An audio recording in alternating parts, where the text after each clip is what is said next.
escogiste para adorarte, tú nuestro Dios y nuestro Padre.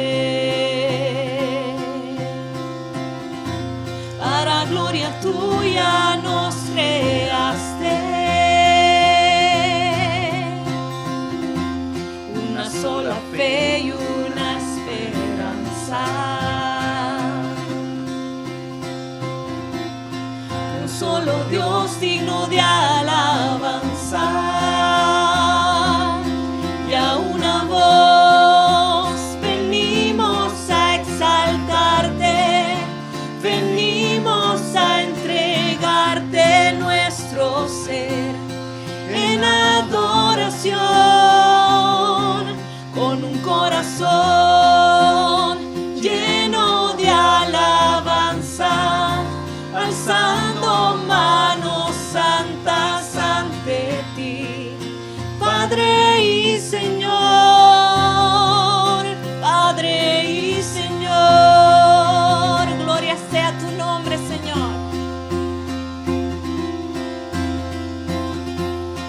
Somos tus hijos y hoy venimos.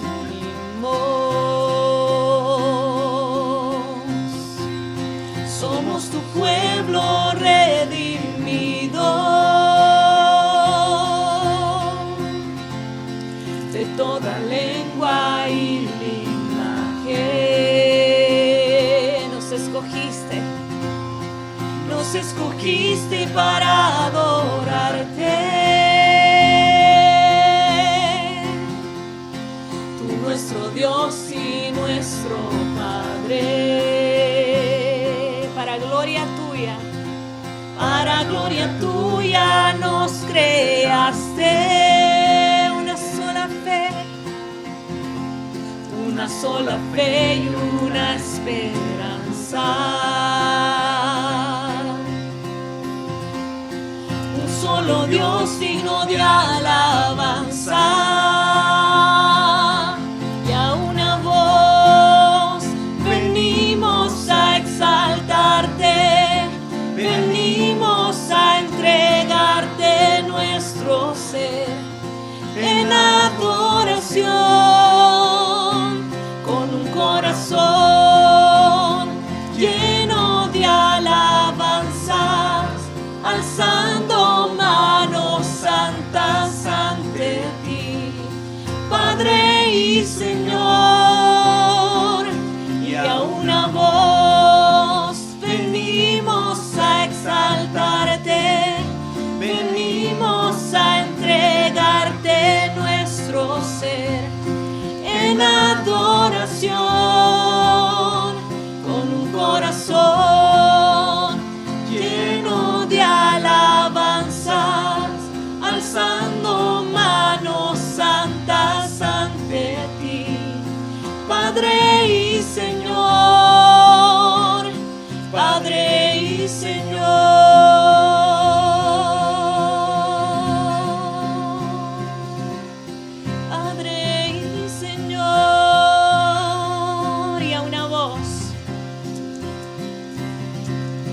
Y a una voz venimos a exaltarte, venimos a entregarte nuestro ser en adoración,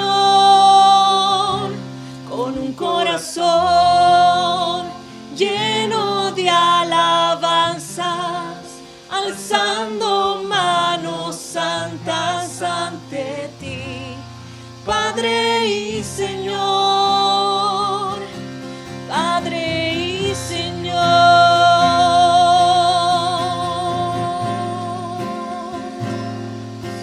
Padre y Señor. Toda gloria te pertenece a ti, Señor, por los siglos de los siglos. Amén.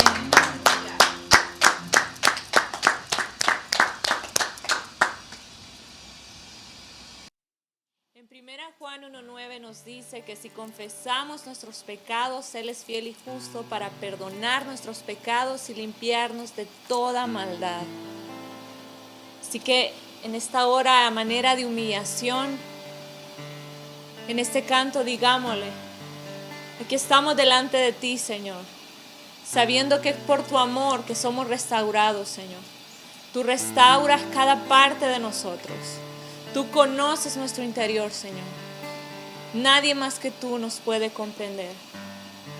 Y hoy juntos alzamos nuestras manos delante de tu presencia y te decimos, ayúdanos, Señor. Restaura cada parte de nosotros. Perdona nuestros pecados. Lávanos más y más. Aquí estamos, Señor. Gracias, Señor.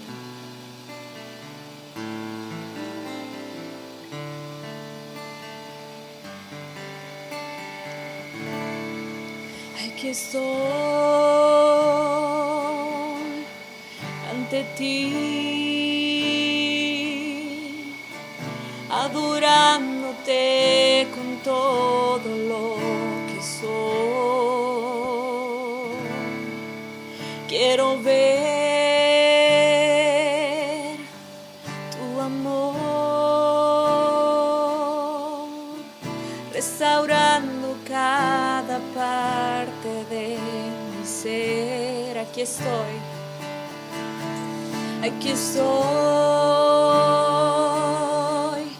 ante ti, adorándote con todo lo que soy. Quiero ver tu amor, restaurando cada parte de mi ser. Aquí estoy, tú conoces lo que hay en mi interior. Tú conoces lo que hay muy dentro de mi corazón, donde nadie más me puede comprender.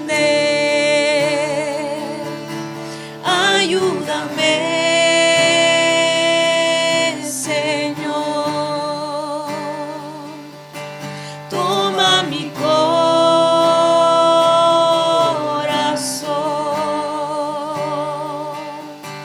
Yo necesito que cambies completamente mi vida. Toma mi ser, Señor Jesús. Aquí estoy ante ti, adorándote con todo lo que soy. Quiero ver tu amor, restaurando cada parte de mi ser. Le decimos una vez más, aquí estoy ante ti, adorándote con todo lo que soy. Quiero ver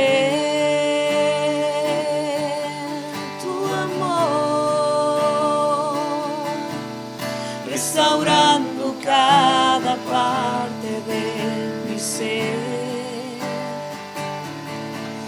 Aquí estoy, tú conoces lo que hay en mi interior.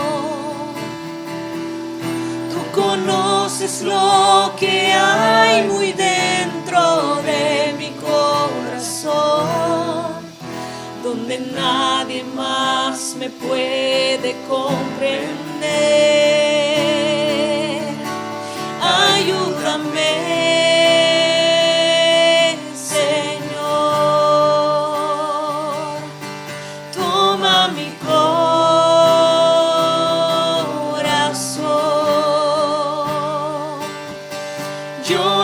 necesito que cambies completamente mi vida. Toma mi ser, Señor Jesús. Aquí estoy. Tú conoces lo que hay en mi interior. Tú conoces lo que hay muy dentro de mi corazón, donde nadie más me puede comprender. Ayúdame, Señor.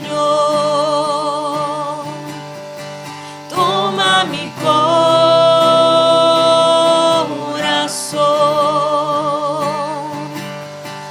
Yo necesito que cambies completamente mi vida.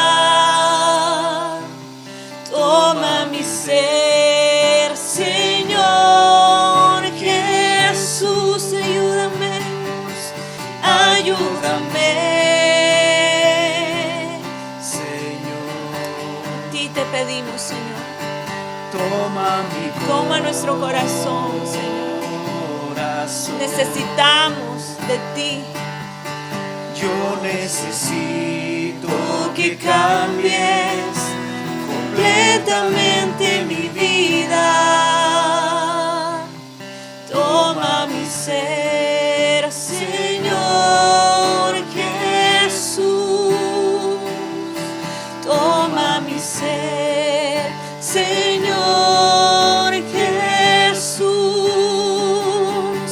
Toma mi ser, Señor Jesús.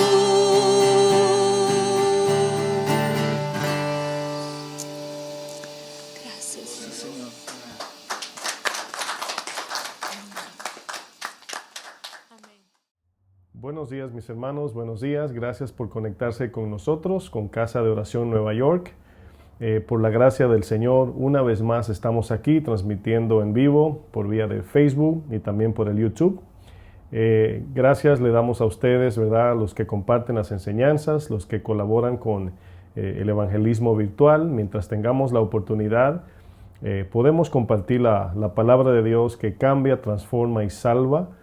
Y somos un cuerpo en el Señor, ¿verdad? Qué bueno, mis hermanos. Una vez más le doy la bienvenida, ¿verdad?, a Casa de Oración Nueva York. Y quiero de inmediato aprovechar el tiempo, ¿verdad? Quiero continuar en una serie que hemos estado compartiendo los domingos. Cada domingo desde las 10 de la mañana, si usted nos visita por primera vez, estamos compartiendo una serie llamada Los temores del cristiano. Y hemos tenido ya bastantes series, ¿verdad? Si usted entró a nuestra transmisión en vivo por primera vez, puede volver al YouTube, a nuestro canal de YouTube o Facebook, o también pueden entrar a la página de SoundCloud y allí encontrarán las enseñanzas anteriores para que lleve una secuencia de las enseñanzas que hemos compartido. Para hoy tenemos una enseñanza que el Señor, ¿verdad?, tiene preparada para nosotros. Y voy a compartir en esta mañana bajo el tema la mente y el miedo. La mente y el miedo. Antes de entrar en el texto que voy a iniciar leyendo, vamos a hacer un pequeño análisis. ¿A qué nos estamos refiriendo con este tema acerca del miedo, o la mente, mejor dicho, y el miedo? Bueno, sencillamente pensemos por un segundo cómo nos asalta el miedo cuando llega. Siempre el miedo llega por medio de una información a nuestra mente, ya sea una mala noticia, ya sea una amenaza, ya sea de muerte o de perder algo, ya sea que hayamos escuchado algo que nos llenó de temor o de terror. Y se van a dar cuenta que el miedo, ¿verdad?, viene por medio de una información, viene por medio de un pensamiento. Entonces, pueden haber muchos tipos de miedos, ¿verdad? Pueden haber miedos imaginarios, ¿verdad? Pueden haber miedos reales, temores que enfrentamos de manera real. Pueden haber temores incluso por falta de fe en Dios. Es decir, hay un sinnúmero de temores que podemos enfrentar. Pero si algo vemos como un común denominador es que todos los miedos llegan a nosotros por nuestros pensamientos, ya sean externamente por palabras de algún ser humano o una información externa, o ya sea de manera interna, ya sea por ataques demoníacos o ya sea por un pensamiento imaginario que alguno forme en su mente. Es decir, alguna persona puede crear una escena que no existe y basado en esa escena crear también un acontecimiento que es posible que pase, pero no va a pasar o no ha ocurrido por lo menos en ese momento. Y esa imaginación negativa, ¿verdad?, es lo que infunde mucho temor en algunas personas. Es como cuando al tomar una decisión, algunas de las personas pueden ser incluso pesimistas o incrédulas o personas que no confían plenamente en la palabra de Dios. Y al tomar cualquier decisión, la balanza se inclina más a lo negativo. ¿Y si no lo alcanzo? ¿Y si no me lo dan? ¿Y si me pasa esto? ¿Y si pasa un accidente? ¿Y si me muero? Y mayormente este tipo de pensamientos invade nuestro corazón. Y fíjense cómo un pensamiento imaginario, que ni siquiera es real, es irreal, puede pasar de la mente al corazón y puede pasar de un pensamiento a nuestra voluntad. Es decir, si nos llenamos de miedo, puede influenciarnos de manera tal que nos frise a tomar cualquier decisión, ya sea importante o sencilla, pero fíjense cómo influencia nuestro corazón. Así que yo quiero iniciar esta mañana con un versículo en el libro de Efesios. El apóstol Pablo escribió esta carta a los Éfesos, a los de Éfeso. Y en el capítulo 6 de Efesios, vamos a leer el versículo 10 hasta el versículo 12. Vamos a leer este texto para iniciar nuestra enseñanza de hoy. Fíjense lo que dice aquí el apóstol Pablo. Al terminar esta carta termina con la armadura espiritual. Es lo que, si usted ve su encabezado ahí en Efesios 6, verso 10, se va a dar cuenta que el encabezado dice la armadura de Dios, ¿verdad?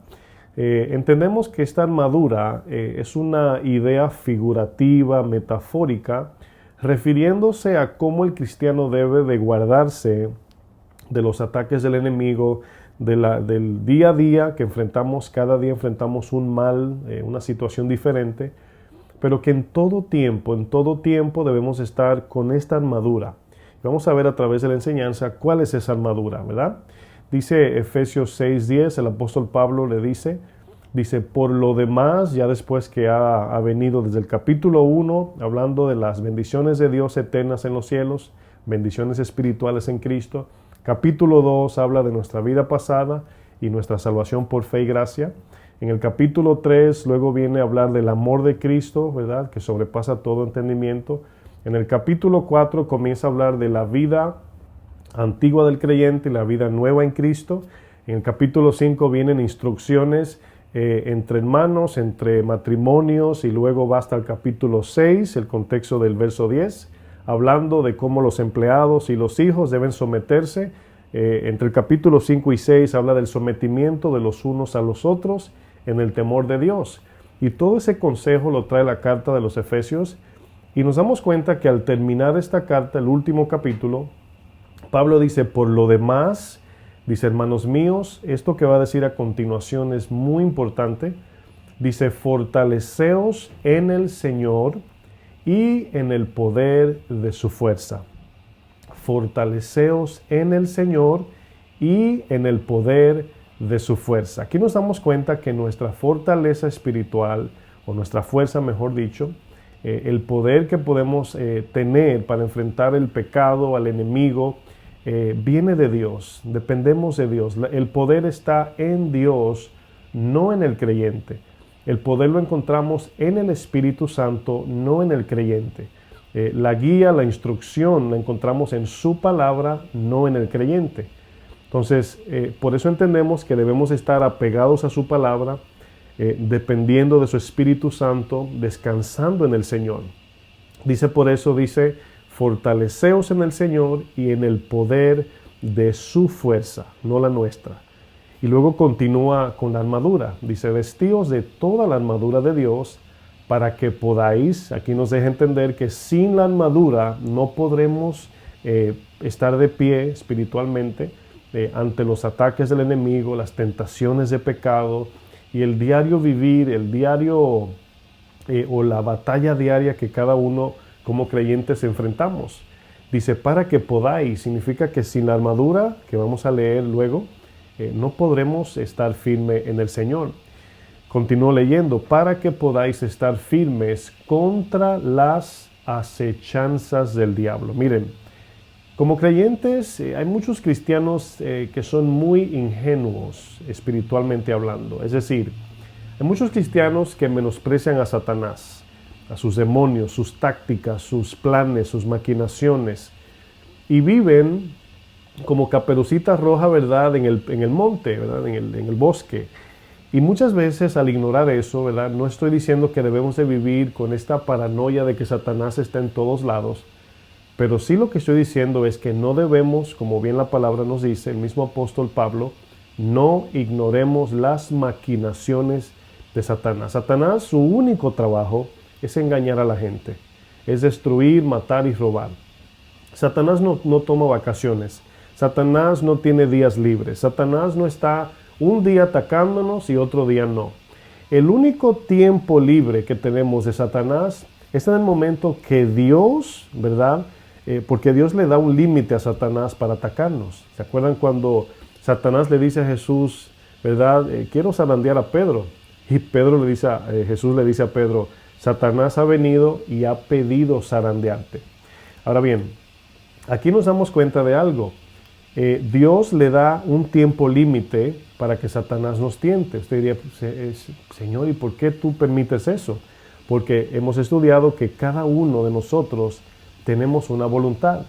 Y si Dios no permite que vengan pruebas a nosotros, tampoco Dios verá si en verdad somos fieles y si confiamos en Él. Es decir, Dios manda la lluvia, pero Él te dice, aquí está la sombrilla. Si tú no usas la sombrilla, le estás diciendo a Dios que no confías en Él. La sombrilla es para cubrirnos de esa lluvia que va a caer. Satanás nos va a atacar. Entonces, en la protección que Dios nos dice en su palabra, al creyente a abrazar esa, vamos a decir, armadura espiritual, en ese momento le estamos diciendo, Señor, yo confío en ti. Aunque Satanás me ofrezca, yo te amo a ti más. Y esa es la única forma de cómo podemos demostrarle a Dios si somos fieles cristianos o no somos fieles. Voy a seguir leyendo, verso 11. Dice, vestíos de toda la armadura de Dios para que podáis estar firmes, dice, contra las acechanzas del diablo. Dice, porque no tenemos lucha contra carne y sangre, ¿verdad?, sino contra principados, contra potestades, contra los gobernadores de las tinieblas de este siglo, contra huestes espirituales de maldad en las regiones celestes, es decir, en los lugares invisibles y espirituales. La mente, hermanos, es donde ejercitamos nuestra vida cristiana.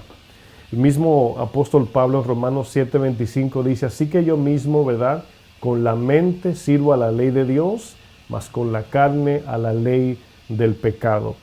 La mente es el terreno también donde Satanás lanza sus ataques. Ahí es donde lanza sus ataques malignos y engañosos. A la mente se le llama mente, a lo que estamos refiriéndonos es, y voy a dar una definición, la mente es el asiento de la conciencia reflexiva, dice, comprendiendo las facultades de la percepción y comprensión y las de sentimiento, juicio y determinación. Esa es la mente. La mente, en términos muy sencillos, es donde reflexionamos, ¿verdad?, a través de la conciencia, es donde comprendemos las cosas, es donde tenemos una percepción de ver las cosas y entender las cosas, es donde los sentimientos son ejercitados. A nosotros, por ejemplo, sentir algo, de inmediato la mente recibe una información. Es posible que de repente si un gato, por ejemplo, detrás de ti te pasa así las uñas, ¿verdad?, y tú dices, hay algo detrás de mí, estás razonando ahí. Siento las uñas de un gato. No lo estás mirando, pero el sentimiento ahí lo ejercita la mente. Hacemos juicio entre una cosa y la otra, discernimiento, y una determinación, es decir, una decisión a tomar. Entonces aquí vemos que la mente juega un papel muy grande acerca de por qué razón muchos enfrentamos esos tipos de miedo que estamos hablando. Bueno, existe un error, ¿verdad?, que quiero resaltar aquí en los creyentes, que muchos creyentes enfrentan las tentaciones que cada día enfrentamos, y es el error, en este caso, de pelear el pecado cuando ya ha entrado al corazón. Es decir, el error del que estoy hablando es que los cristianos no pelean para no acercarse al pecado, sino que hay cristianos que quieren pelear el pecado después que ya ha entrado al corazón. Entonces fíjense, es diferente de nosotros cuidarnos del pecado. Hay cristianos, por ejemplo, que Dios lo libró del alcoholismo y luego vienen a Cristo y luego dicen, no, es que un vinito no hace nada. Bueno, quizás es cierto, pero la pregunta aquí ¿es sabio? ¿Edifica? ¿Hacia dónde nos va a llevar esa primera gota? A la segunda gota, tercera gota, cuarta, quinta, hasta llegar a la botella.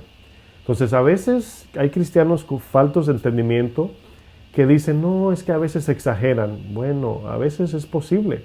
Cuando el Señor le dice a Adán y a Eva, no coman de este fruto, no lo toquen, no se acerquen, a lo mejor dijeron, Señor, sí exagera. Bueno, ese mandamiento que Adán y Eva pensaron a lo mejor que fue exagerado, el resultado de eso fue la condenación de toda la raza humana y del mundo y la creación.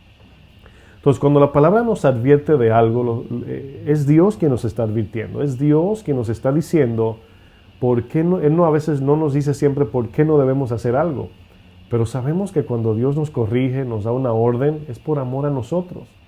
Si ustedes han escuchado, ¿verdad?, dice Jesús, que el que adultera con una mujer o se acuesta con una mujer que no es su esposa, adultera.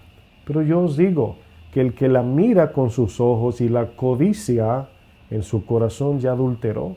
¿Qué está haciendo Jesús? Cuidándonos, salvaguardándonos de caer en pecado. Piensen nada más en David. ¿Cómo vino a llegar el homicidio y el adulterio de David? Porque desde el balcón miró a Betsabé, ¿verdad?, se enamoró de ella o se obsesionó, no sabemos, y miren lo que pasó, mis hermanos, pasó una catástrofe, nada más porque entró por los ojos. Entonces muchos dirán, el hecho de yo mirar a una mujer tiene algo de malo.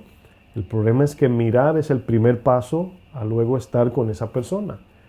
El hecho de que yo me enoje con alguien es homicidio, es que el enojo es el primer paso que luego conlleva al homicidio literal de matar a alguien. Bueno, ahí tenemos los ejemplos. Me llega a la mente antes de avanzar cómo Jesús dice, el que mira a una mujer ya codició, nos recuerda a David. Y luego dice Jesús, el que odia a su hermano ya es homicida. Bueno, miren a Caín.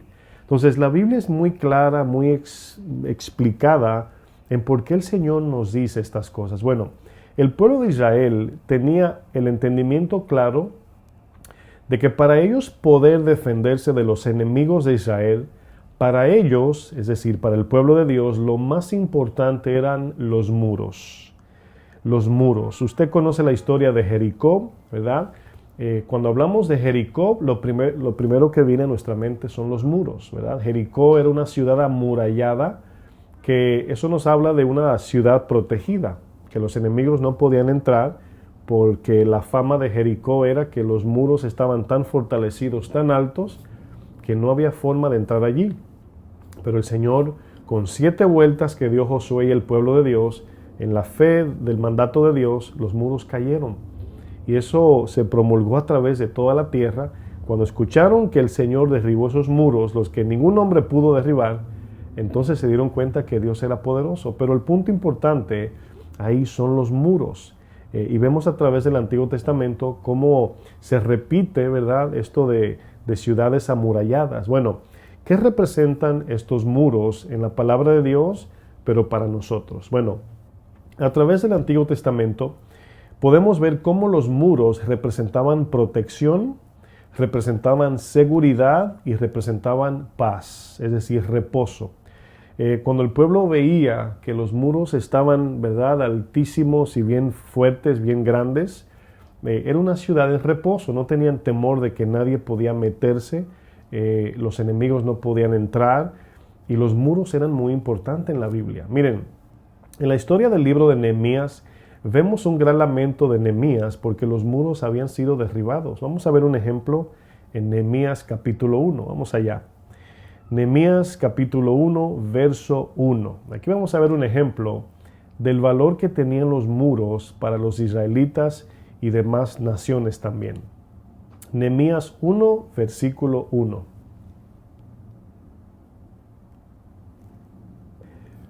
Fíjense las palabras aquí que vamos a leer. Dice Nehemías capítulo 1, verso 1. Dice, palabras de Nehemías, hijo de Hacalías, o de Acalías.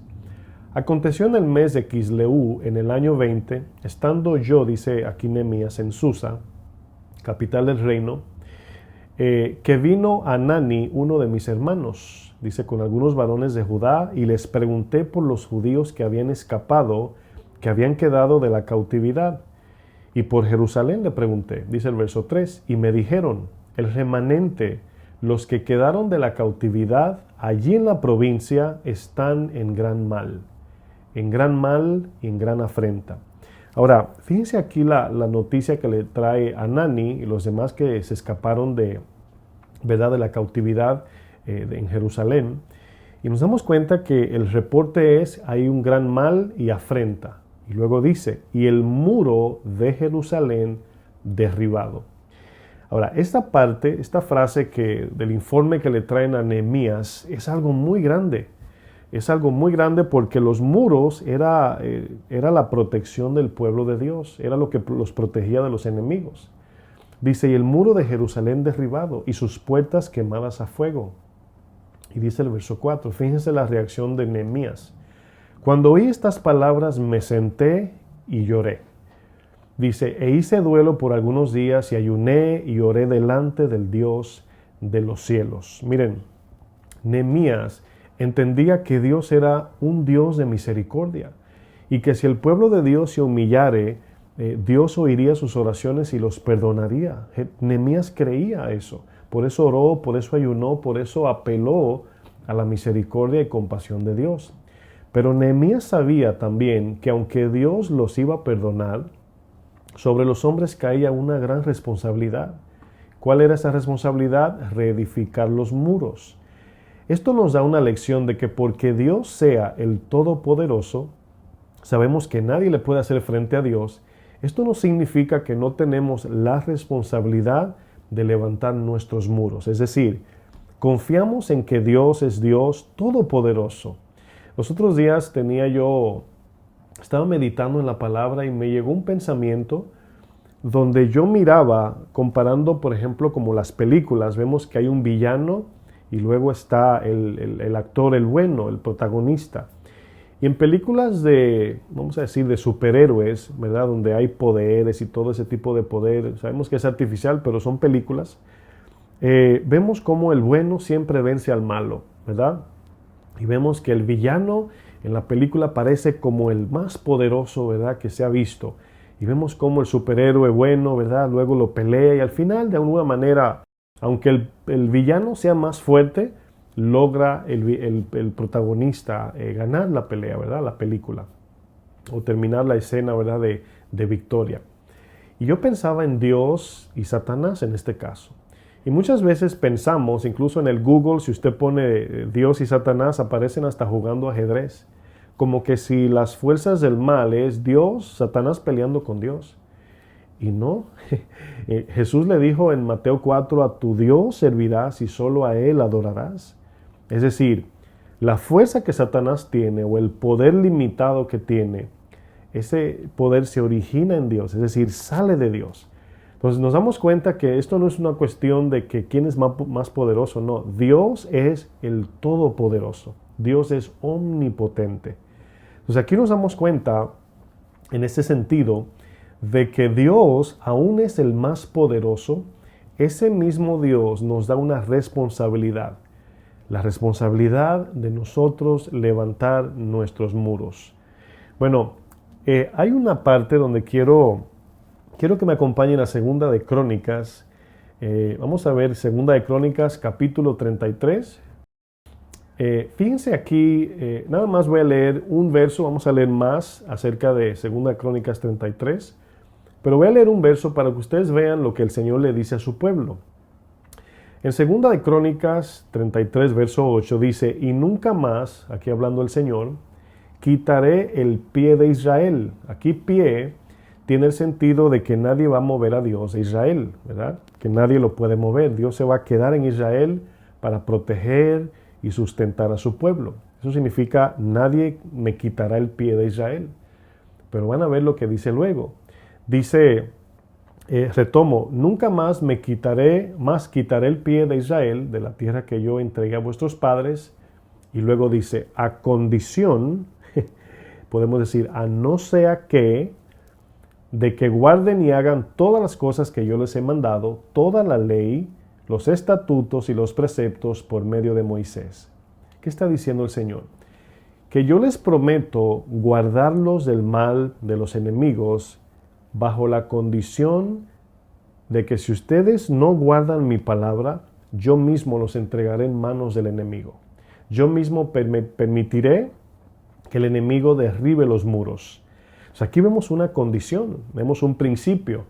Mi Dios es todopoderoso. Él puede salvarme de cualquier tipo de maldad.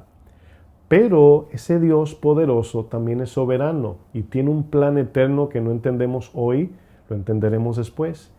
Que aún teniendo Dios todo el poder, Dios permite que seamos tentados, probados, que suframos, que sintamos dolor. Y vemos que en todo eso es donde desarrollamos la fe.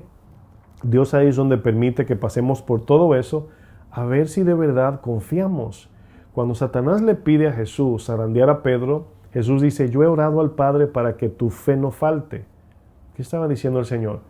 Para que tu fe no falte significa para que Dios te guarde, para que Dios te dé la fuerza cuando tú confíes en Él.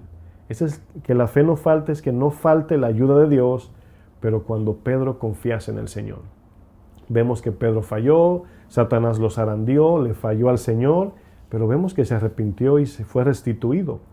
Y en este sentido nos damos cuenta que sin ninguna duda, nuestro Dios es nuestra fortaleza, es nuestro muro de protección, no tenemos duda, pero sobre nosotros cae la responsabilidad de ser prudentes y hacer nuestra parte que Dios nos ha ordenado.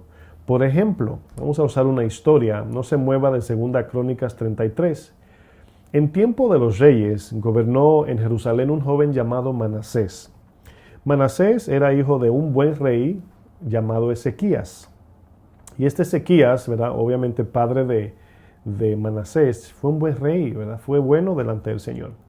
Y en el capítulo 33 de Crónicas, el cual vamos a leer en un momento, nos dice que Manasés hizo lo malo ante los ojos de Dios. Dice la palabra que la idolatría en tiempos del rey de Manasés estaba a flor de piel. Adoración a imágenes de acera, ofrecieron sus hijos por fuego a dioses falsos, adoraron al dios Baal, rindió culto a la astrología, es decir, a las estrellas, brujería, y dentro del templo de Dios hizo una imagen pagana y la puso allí ante los ojos de Jehová. Hizo todo esto. Manasés se excedió a hacer lo malo ante los ojos de Dios. ¿Qué sucedió? Obviamente lo mismo, o podemos decir lo obvio que debe suceder. Vino palabra a Manasés, luego Manasés ignoró el consejo de Dios, y luego que ignora el consejo de Dios, viene disciplina de Dios a Manasés, y el Señor los entrega en mano de Babilonia, y se lo llevaron encadenados. Vemos el resultado de nuestra desobediencia ante Dios, cómo produce consecuencias. Las consecuencias van a venir, aunque sea en 1 año, en 2, en 5, van a venir las consecuencias. O sea, no nos vamos a escapar del pecado o de las consecuencias del pecado que hemos cometido. Dios es misericordioso y nos perdona, pero cuando nos rebelamos contra Dios, viene consecuencia. Vamos a ver un ejemplo desde el versículo 10 en 2 Crónicas 33, y aquí vamos a ver un ejemplo de la importancia de los muros, ¿ok? Dice el versículo 10 de 2 Crónicas capítulo 33. Dice, y habló Jehová a Manasés y a su pueblo. Dice, mas ellos no escucharon. Eso debe darnos mucho temor. Dice, por lo cual, es decir, cuando Dios envía su disciplina o la ira de Dios se enciende, es por eso, porque ignoran la palabra de Dios. no escuchan al mensaje de Dios, no obedecen la palabra. Y luego que las personas enfrentan calamidad, entonces dicen, ay Señor, ayúdame. ¿Y por qué a mí me pasa esto? Porque se apartaron de su palabra. Y luego dice, Jehová trajo contra ellos los generales del ejército del rey de los asirios. Dice luego el texto, y los cuales aprisionaron con grillos, aquí hoy le llaman grilletes, lo que le ponen, ¿verdad?, en los tobillos. Dice, con grillos a Manasés. Imagínense, el rey todo orgulloso y jactancioso, de momento caminando por las calles encadenado. Fíjense la vergüenza. Muchos dicen, Señor no me va a dejar ser avergonzado. Bueno, cuídate de obedecer su palabra. Dice luego, se llevaron con grillos a Manasés y atado con cadenas lo llevaron a Babilonia. Dice, mas luego que fue puesto en angustia, fíjense, aquí Manasés el Señor lo pasó por una disciplina. Después que pasó por angustias, dice, oró a Jehová su Dios, humillado grandemente en la presencia del Dios de sus padres. Dice, y habiendo orado a él, a Dios, fue atendido. Fíjense, Dios es bueno, mis hermanos, pero Dios tiene que actuar así con aquellos que no obedecen, con aquellos que se rebelan contra su palabra. Dios tiene que hacer eso con nosotros cuando no somos humildes, cuando no somos mansos. Dice luego el texto, y pues Dios oyó su oración y lo restauró a Jerusalén, a su reino. Y fíjense la actitud de Manasés. Entonces reconoció Manasés que Jehová era Dios. ¿Qué está diciendo? Bueno, reconoció que ese Dios a quien él servía verdaderamente era el Todopoderoso, el que todo lo puede, el que todo lo sabe, y que no hay otro Dios. Así como Nabucodonosor fue humillado, así también Manasés. Dice, después de esto, de que pasó por esa disciplina, Manasés edificó el muro exterior de la ciudad de David, al occidente de Guión, en el valle, a la entrada de la puerta del pescado, y amuralló a Ofel. Dice, y elevó el muro muy alto. O sea, lo hizo más alto de lo que estaba. Bueno, ¿qué significa elevó el muro más alto? Bueno, levantó el muro a mayor protección.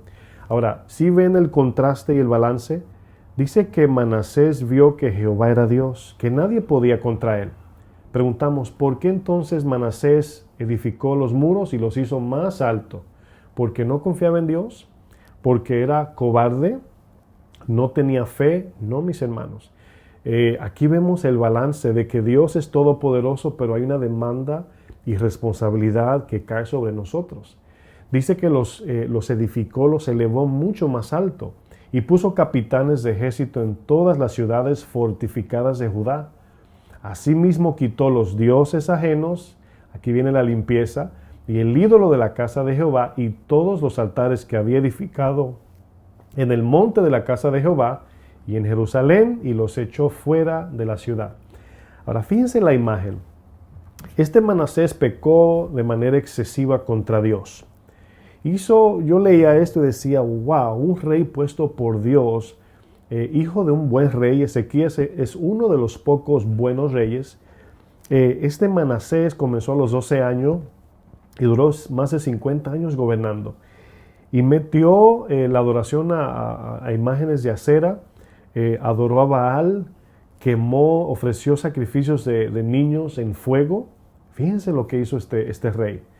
Y luego que el Señor lo pasa por un trato, lo disciplina, ¿verdad? Fue restituido. Y aquí nos damos cuenta que lo primero que hace Manasés es, levantar los muros, y una vez levanta esos muros, echa fuera toda idolatría. Ahora, nosotros aquí aprendemos un buen principio. Muchos de los temores que enfrentamos, esos miedos que nos arropan, nacen de nuestro amor por las cosas terrenales más que a Dios. Porque me explico.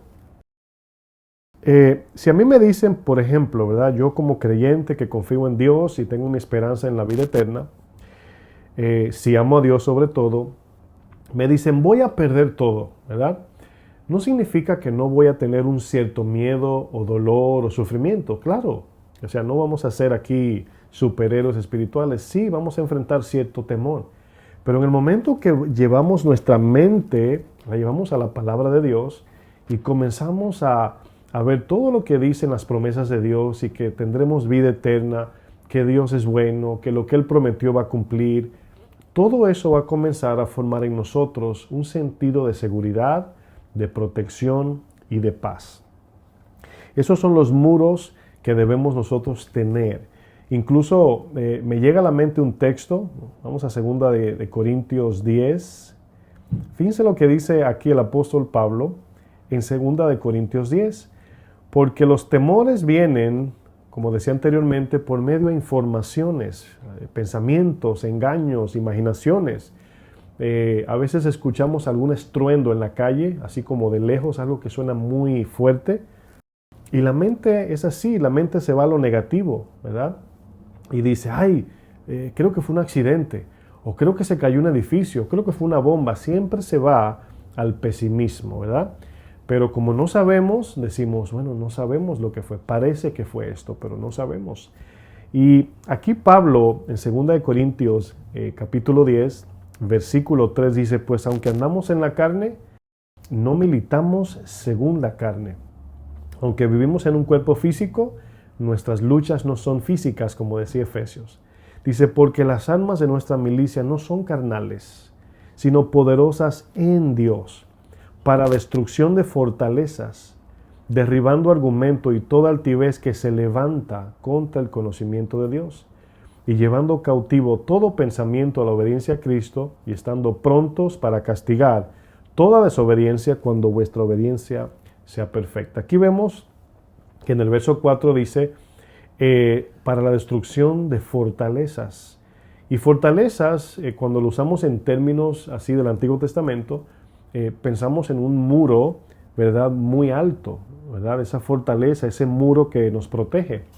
Pero aquí fortaleza también son pensamientos que se forman al punto de, si es una fortaleza de Dios, es buena, porque no entran los dardos del enemigo. Pero si es una fortaleza rebelde, entonces la palabra de Dios no entra. Y estamos invadidos por el enemigo. Miren, muchos de nuestros miedos son por causa de que no hemos levantado nuestros muros. O no hemos estado velando como buenos atalayas, vigilando día y noche para que el enemigo de las almas no tome ventaja alguna en nosotros. Incluso las torres donde la atalaya vigilaba era de suma importancia, en este caso del ejemplo que estamos tomando de los muros, porque desde allí el atalaya vigilaba los muros. Y cada vez que se acercaba algún enemigo, si el atalaya estaba vigilando en todo tiempo, a estos, o sea, el que estaba del lado del muro, les daba tiempo suficiente para prepararse y enfrentar al enemigo.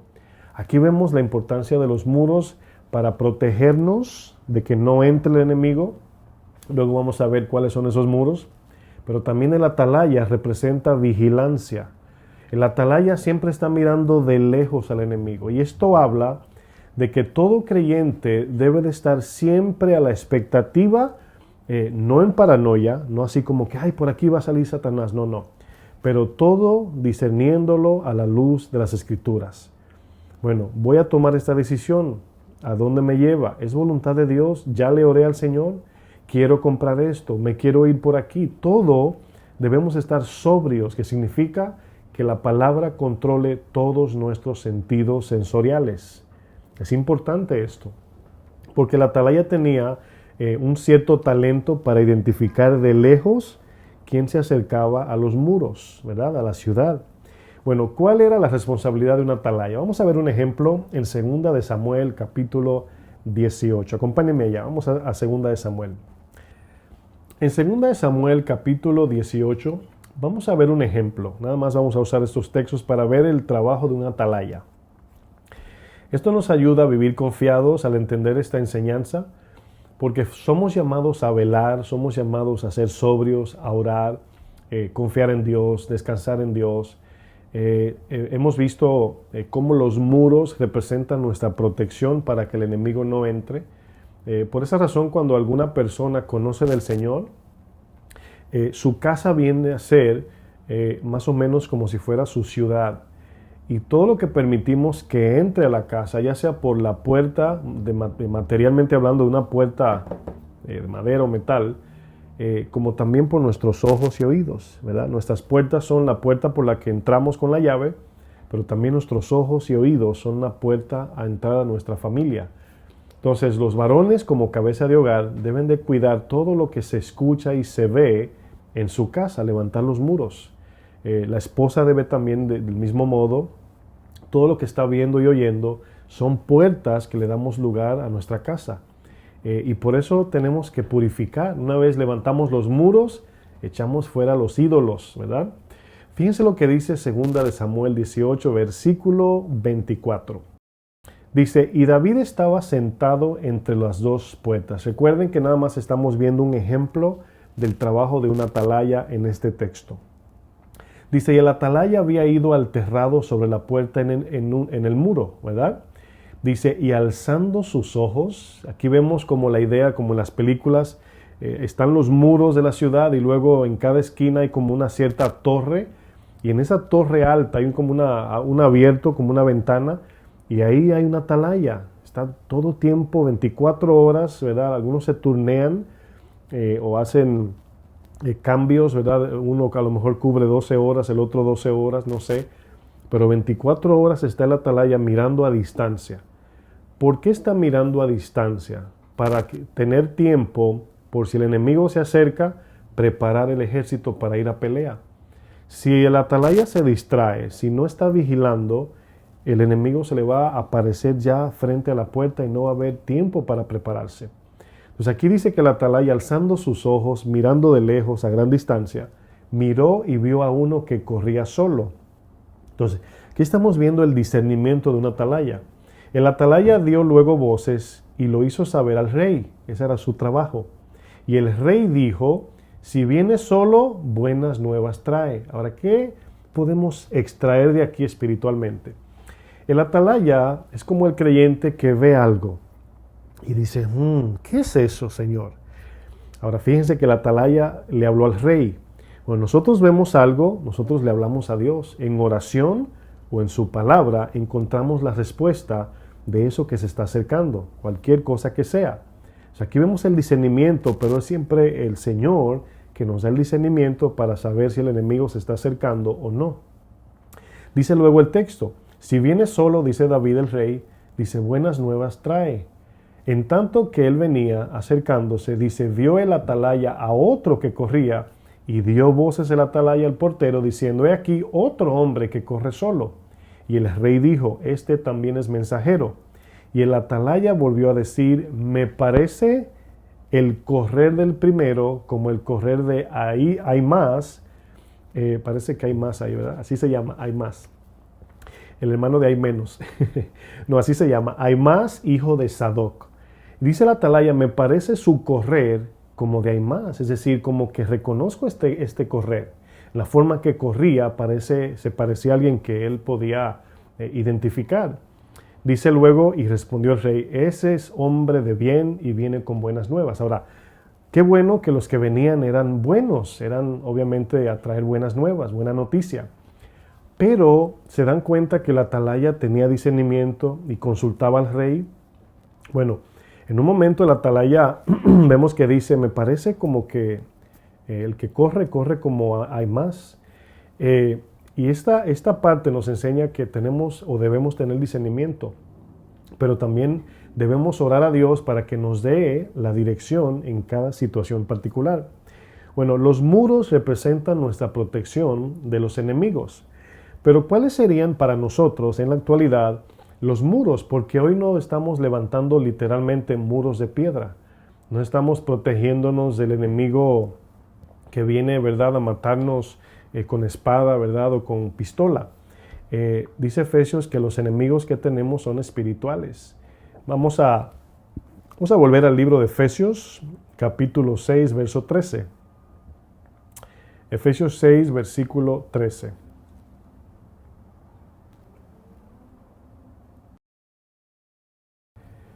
Aquí el apóstol Pablo nos habla de lo que es la armadura. Dice el versículo 13, por tanto, tomad toda la armadura de Dios, toda, no alguna, no, ¿verdad? Hoy el escudo, mañana la espada, no, toda. Y luego dice, para que podáis resistir en el día malo. Y habiendo acabado todo, aquí el día malo no se está refiriendo a lunes, martes o miércoles. el día malo se está refiriendo al momento que llega el ataque. ¿Se acuerdan cuando el Señor le dice a Adán, el día que comas de este árbol, ciertamente ese día morirás? Pero le está hablando de ese momento particular en adelante. No si era lunes, jueves o miércoles. No, más bien en el momento, ¿verdad? De ahí en adelante te vas a desligar de mí, te vas a separar. Y aquí Pablo dice, para poder soportar el día malo, dice, y habiendo acabado todo, nos enseña de que las tentaciones de Satanás o cualquier tipo de tentación pecaminosa, cuando el pecado está tocando, es un tiempo que Dios permite, pero nosotros estaremos firmes en la palabra. Entonces, esa tentación de Satanás no es constante. La palabra dice, sométete a Dios, resiste al diablo y él huirá. Entonces, es como un león que está arañando tu puerta para comerte, pero llega un momento que se va y en ese momento descansas. Entonces, aquí el día malo es el momento de la tentación o del ataque satánico. Dice, y habiendo acabado todo, terminar esa tentación firme. Bueno, dice el 14, estad pues firmes, ceñidos vuestros lomos con la verdad. Dice, y vestidos con la coraza de justicia. Verso 15 dice, y calzados los pies con el apresto del evangelio de la paz. Sobre todo, tomad el escudo de la fe, con que podáis apagar todos los dardos de fuego del maligno, de Satanás. Y tomad el yelmo de la salvación y la espada del Espíritu, que es la palabra de Dios. Miren, lo primero que vamos a ver, ceñidos vuestros lomos. ¿Qué significa que nosotros, o cómo ceñimos nosotros nuestros lomos? ¿Qué significa esto? Vamos a ver un ejemplo en Primera de Pedro. Vamos a leerlo en otro texto. Primera de Pedro capítulo 1. Vamos a ver aquí cómo Pedro también usa esta referencia de ceñir los lomos, ¿verdad? Primera de Pedro capítulo 1. Dice, por tanto, verso 13, estoy en el versículo 13, por tanto, ceñid los lomos de vuestro entendimiento. Dice luego, sed sobrios y esperad por completo en la gracia que se os traerá cuando Jesucristo sea manifestado. Como hijos obedientes, no os conforméis a los deseos que antes teníais, estando en vuestra ignorancia, sin entendimiento, ¿verdad? Sino como aquel que os llamó es santo, sed también vosotros santos en toda vuestra manera de vivir, porque escrito está, sé santo porque yo soy santo. Aquí vemos que también Pedro utiliza la palabra ceñid vuestros lomos, ceñid los lomos. Ahora, literalmente, ¿verdad? Podemos ver que los lomos es por así decir, el torso de un cuerpo. En la escuela nos enseñaron troncos y extremidades. Entonces, habla del cuerpo, ¿verdad? Pero ceñir significa vestir, puede ser ajustar. Es como cuando te pones un cinturón o una correa y la aprietas, eso significa ceñir. Muchos dicen que también como andaban con sus túnicas y sus, por así decir, vestiduras largas, si había que correr, se amarraban, ¿verdad?, esa vestidura entre las piernas y la amarraban como tipo pantalón y salían corriendo. Pero aquí la idea nos está hablando de cuando ceñimos nuestros lomos con entendimiento o con verdad. Aquí vemos que el apóstol Pablo utiliza la palabra verdad, pero el apóstol Pedro usa entendimiento. Y los dos, podemos decir, es lo mismo, en cierto modo. Por ejemplo, hay una diferencia entre tres cosas que debemos de siempre separar. No debemos confundir conocimiento con sabiduría y entendimiento. Son tres cosas totalmente diferentes. Conocimiento, sabiduría y entendimiento. Ahora, debo explicar de que conocemos personalmente a Dios por medio del conocimiento, la sabiduría y el entendimiento. Para explicarlo de manera sencilla, el conocimiento es lo que adquirimos al estudiar las Escrituras. Eso es conocimiento. Es un depósito de la palabra de Dios. Las Escrituras en mi mente y corazón. La sabiduría, por otro lado, es algo que Dios nos da cuando se la pedimos. Y es la voz de Dios o el Espíritu en nosotros guiándonos en decisiones específicas, ¿verdad? Esa es sabiduría. Le pedimos a Dios, Señor, ¿qué hago con esto? Y Dios nos dice. Pero una vez tenemos el conocimiento y ejercitamos la sabiduría de Dios, Es estos dos los que forman el entendimiento. Es decir, imagínese un cristiano nuevo que Dios le dice, ¿verdad? Su palabra dice perdona, ¿verdad? Dice las Escrituras, hay que perdonar, hay que ser misericordioso. Y ahí está el cristiano nuevo diciendo, la palabra dice, hay que perdonar. Ok, ahora tengo que ir a pedirle perdón o perdonar a mi papá. Y la pregunta es, ¿cómo lo hago? Voy mañana, le digo, espero que él me llame, entonces ahí viene la sabiduría. Pues ya tengo el conocimiento que es, hay que perdonar, pero a Dios le pido la instrucción específica. Señor, ¿cómo lo hago? ¿Qué le digo? Todo eso lo da Dios, pero en la relación personal. Cuando yo tomo el conocimiento y aplico la sabiduría de Dios, estos dos forman el entendimiento. ¿Por qué?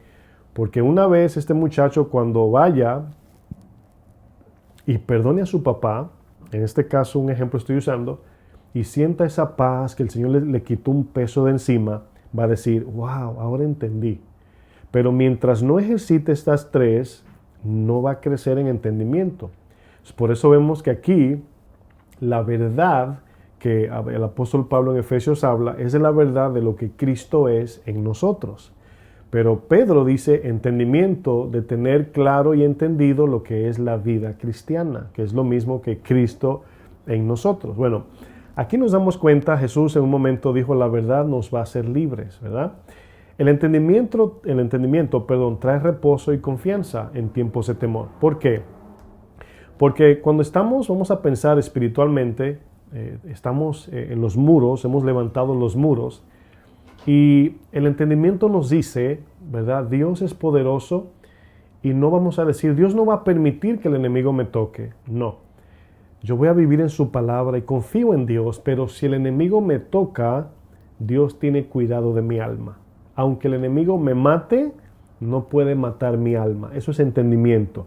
Entonces, el entendimiento trae reposo. ¿Por qué? Porque yo entiendo cómo Dios opera en ciertas cosas y eso me trae reposo. Si estoy enfermo, digo, ¿me voy a morir o no me voy a morir? Bueno, sea que sí o que no, descansamos en las manos de Dios. Si me muero, tengo vida eterna y Dios es poderoso y me da un milagro, no me muero. Pero en ambas situaciones estoy en reposo porque entiendo. Entonces ahí está la diferencia de conocimiento y sabiduría. Conocimiento se adquiere estudiando las Escrituras. La sabiduría se la pedimos a Dios para aplicar su palabra. Y el entendimiento viene cuando obedezco y estudio su palabra. Ambos da resultado de entendimiento. Esa es la idea. Miren, la verdad de la que Jesús nos habla es cuando la palabra escrita pasa de información a relación. Es cuando lo que en un momento oímos en la palabra se hace vivo en nosotros, en nuestro corazón. Vamos a ver el punto número 2. Ya vimos ceñido vuestros lomos. Debemos estar ceñidos, vestidos con la verdad de la vida eterna en Cristo Jesús. Punto 2. Vestido con la coraza de justicia.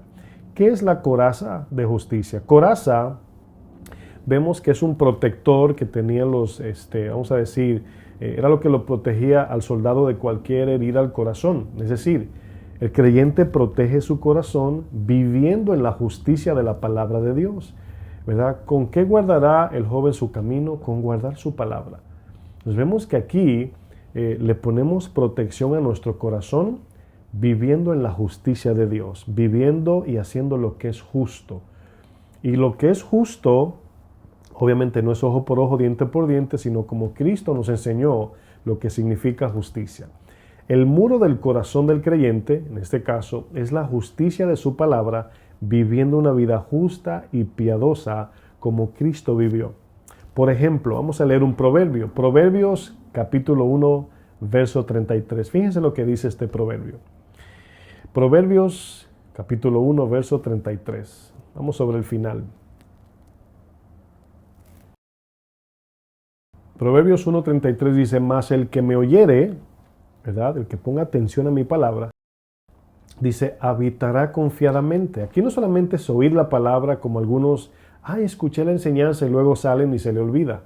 Y ya no viven en la palabra. Aquí oír es el shamá de oír a Dios con la actitud de obedecer y guardar su palabra. Al nosotros escuchar el mensaje de Dios y guardarlo como tesoro, dice la palabra, habitaremos confiadamente. Dice, y vivirá tranquilo sin temor del mal. Fíjense qué bonito ese proverbio. Salmos 112, verso 6. Vamos a ver otro ejemplo. Salmos 112, verso 6. Los que viven en justicia vivirán tranquilos, porque aun cuando viene persecución, estamos confiados en el Señor. Y la palabra dice que cuando un creyente es perseguido por causa de Cristo, la palabra dice, es digno del Evangelio. Aquí vemos lo que dice Salmo 112:6, dice, por lo cual no resbalará jamás, en memoria eterna será el justo. No tendrá temor de malas noticias, dice, su corazón está firme, confiado en Jehová. ¿Quién? El justo, el que vive en justicia. Nosotros, la justicia que Dios demanda no es que si tú me debes 1,000, me tienes que pagar 1,000. Sino que si tú me debes 1,000 y el Señor te dice, déjalo así, la justicia es recordar que nosotros no nos pagaron como, el Señor no nos pagó conforme a nuestras iniquidades, sino que nos pagó por gracia y se olvidó de nuestra deuda. Del mismo modo, usamos esa justicia con los demás. Es justo porque Dios nos dio de gracia, asimismo perdonamos de gracia. Nuestras exigencias deben de bajar porque Dios no es exigente. A veces queremos que los otros cambien. Es que no debe pecar ya. Pero cuando vamos a orar, Señor, ten paciencia conmigo. No, eso es injusticia. Si vivimos una vida justa, medimos con la misma vara que somos medidos.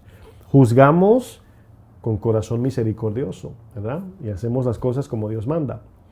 Vemos el punto 3 que Efesios, la armadura de Dios, nos enseña, y esto es los calzados del Evangelio de paz. Me llamó la atención cuando leí eso, dentro de la serie de los temores del cristiano, que dice el texto, el Evangelio de la paz. Miren, en un mundo lleno de miedos, pánicos, incertidumbre y malas noticias, somos llamados a llevar las buenas nuevas de salvación, la palabra del Evangelio de paz.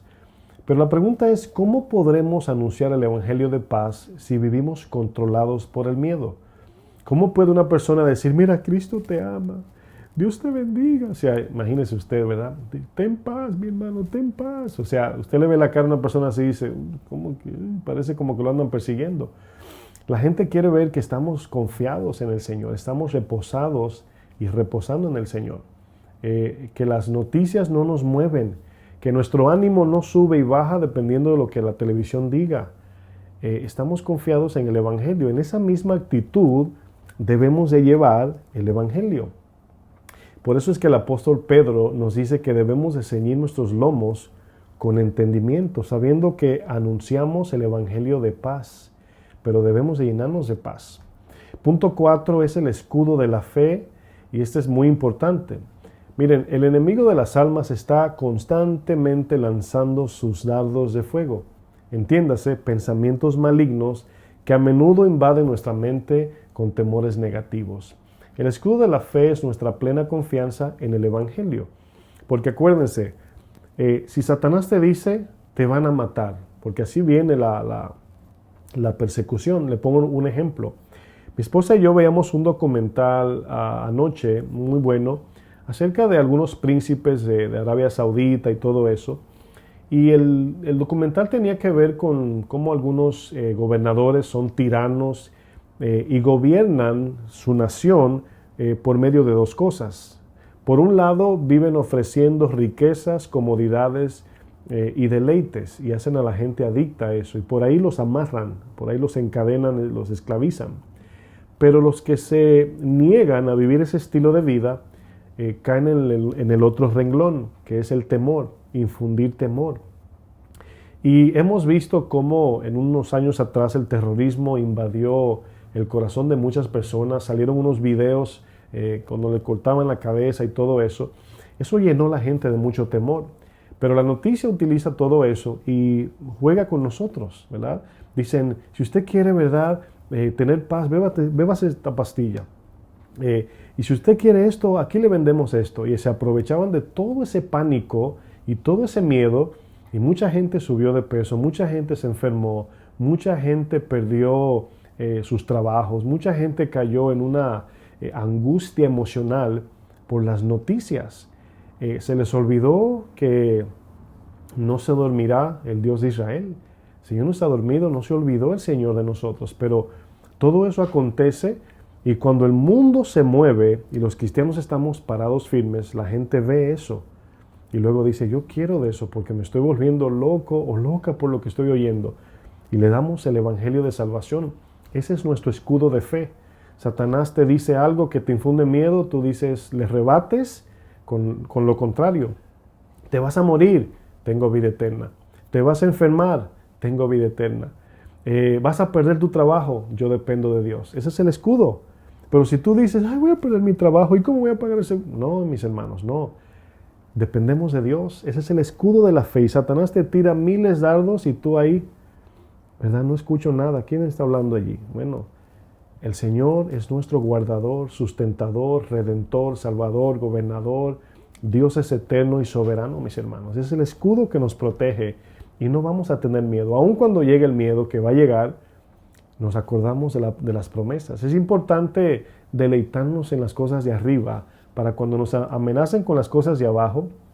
Me acuerda mucho cuando alguien se está mudando, que luego están sacando todo y hay un mueble medio feo, dicen, ay, ese lo vamos a dejar en la basura.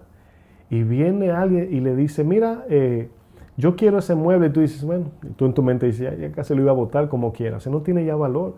Tenía valor mientras lo tenía, pero ya lo vas a botar. Asimismo, es esta vida terrenal. Cuando te quieren amenazar con quitarte lo terrenal, tú dices, total, como quieras iba a quedar aquí, porque desnudo entramos a este mundo y desnudo vamos a salir. Punto 5, y creo que final, es el yelmo de la salvación. Primera Tesalonicenses 5:8, lo voy a leer rapidito, dice, pero nosotros que somos del día, seamos sobrios. Ahí está, la mente llena de su palabra, ¿verdad? Discerniendo todo a través de las Escrituras. Dice, habiéndonos vestido con la coraza de fe y de amor y con la esperanza de salvación como si fuera un yelmo. Es un casco puesto que no hay nada en este mundo que me amenace porque en mi cabeza, en mi mente, está confiada en la salvación eterna. Miren, si nos damos cuenta, los miedos se forman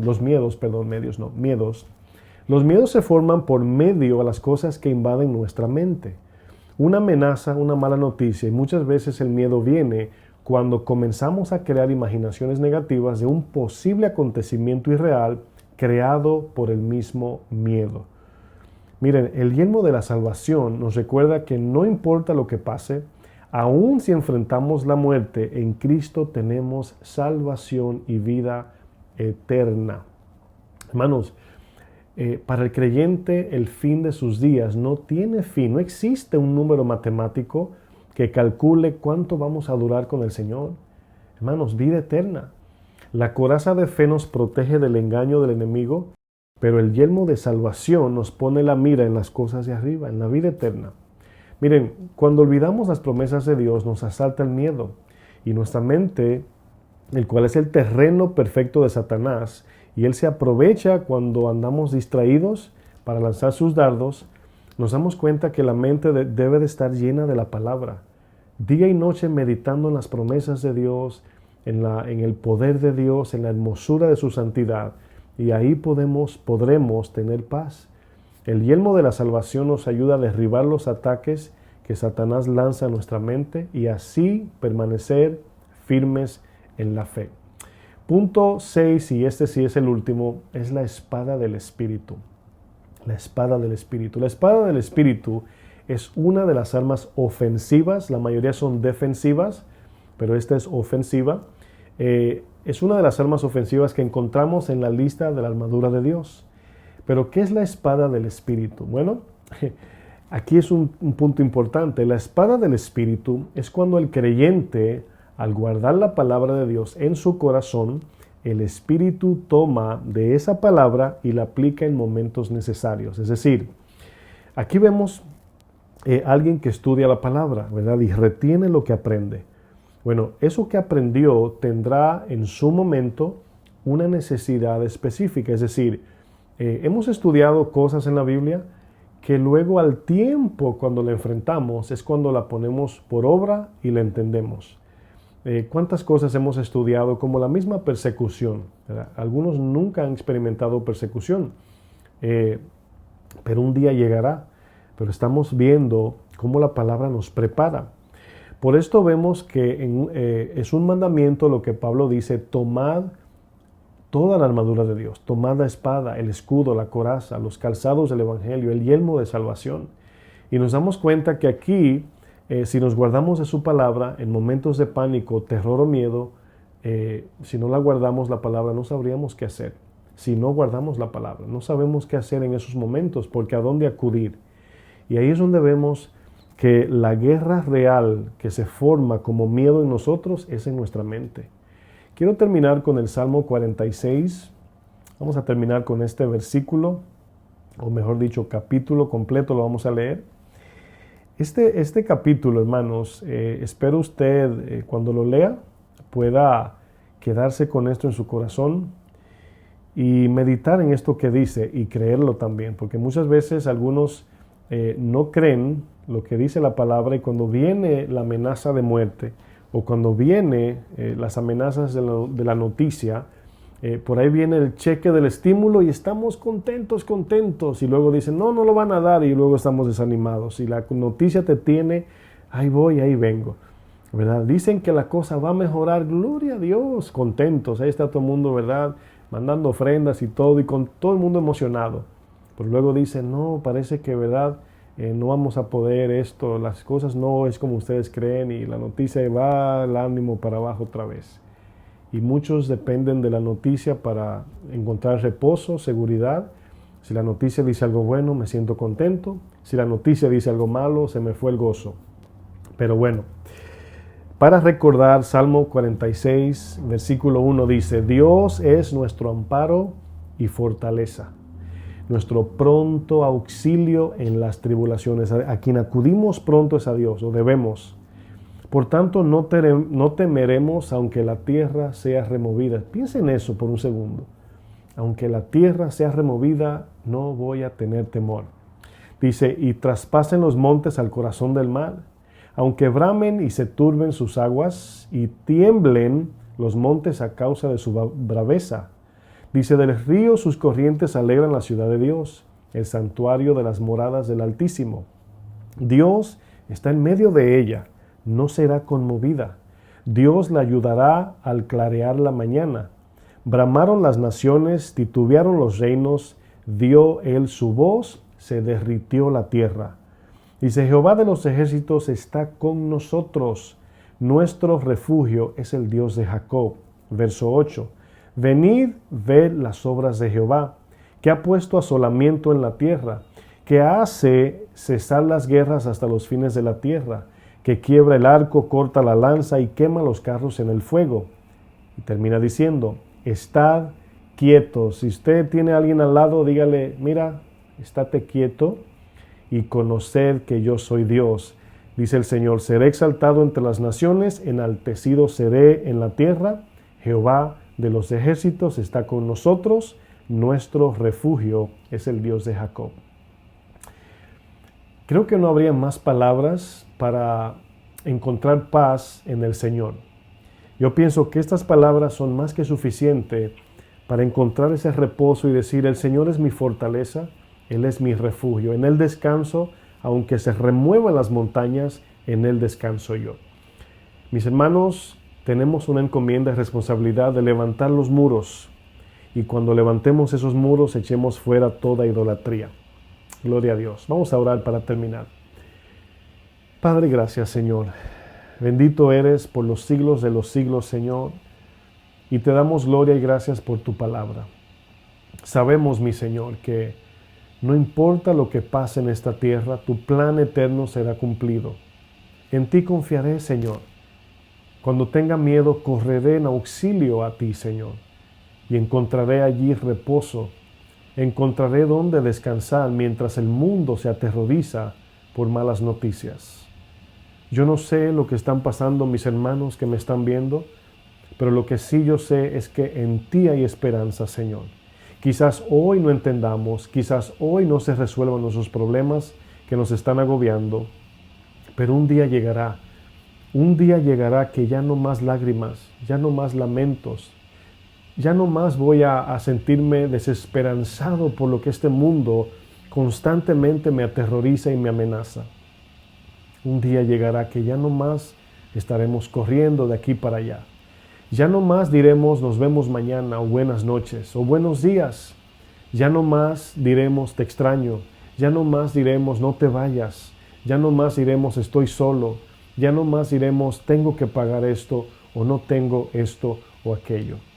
Un día llegará donde estaremos en su presencia y por eso todo lo que nos pasa en este presente es necesario para formar el carácter, pero para cumplir el propósito eterno de Dios. Así que descansamos confiadamente en nuestro Señor. No se dormirá el que guarda a Israel. Que Dios les bendiga, mis hermanos. Espero que tomen esto muy en serio. Vendrán tiempos de mucha prueba y si no tenemos confianza hoy, no la tendremos mañana. Así que seguimos adelante, aprovechemos el tiempo porque los días son malos, crecientes y se multiplica la maldad, como podemos ver. Corra del pecado, no juegue con el enemigo, busque más del Señor. Cristo viene pronto. Que Dios les bendiga.